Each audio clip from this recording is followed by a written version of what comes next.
Donc, Monsieur Obrador, vous n'êtes pas exclu de F3SCT, donc je vous le rappelle, vous êtes peut-être exclu des lycées.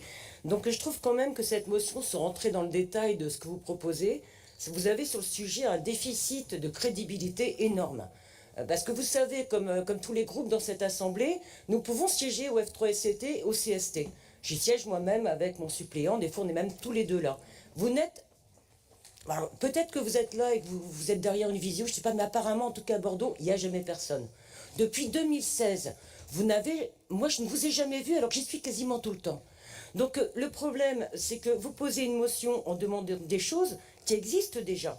Donc je vais vous informer, pour information, on a eu en mars 2025, au F3SCT de mars, un plan pluriannuel de prévention des risques qui nous a été présenté, on avait les documents, etc.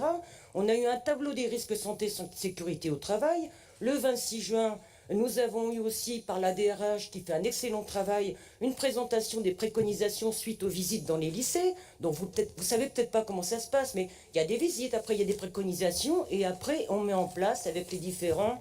bon, je ne vais pas aller rentrer dans le détail, si vous voulez vous informer, il va falloir venir la prochaine fois. La prochaine fois, c'est jeudi. Alors jeudi, si vous voulez en savoir un peu plus, vous pouvez venir, c'est en visio, hein.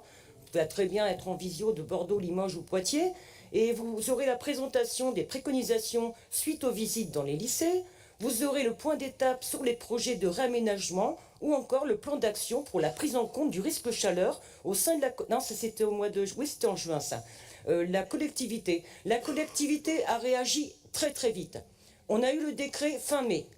En 10 jours, les services ont travaillé pour présenter le 26 juin aux agents un plan d'action pour les préserver de la chaleur. Je ne crois pas que toutes les collectivités l'aient fait.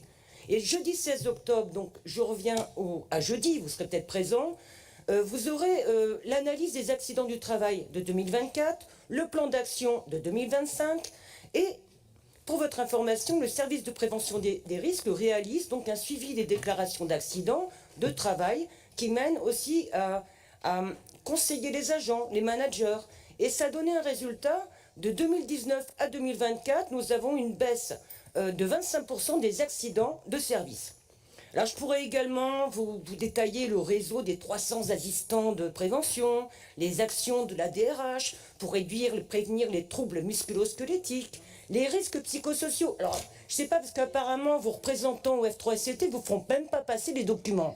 Alors demandez-leur au moins qu'ils vous envoient les diaporamas, vous serez comme ça un peu plus sérieux quand vous vous dites, vous préoccupez des agents, alors que vous êtes absent du comité social du CST, vous êtes absent du F3SCT, alors est-ce que c'est de l'opportunisme? Est-ce que c'est de la mauvaise foi? Est-ce que vous êtes hors sol du dialogue social de notre collectivité? Et nous voterons bien sûr contre.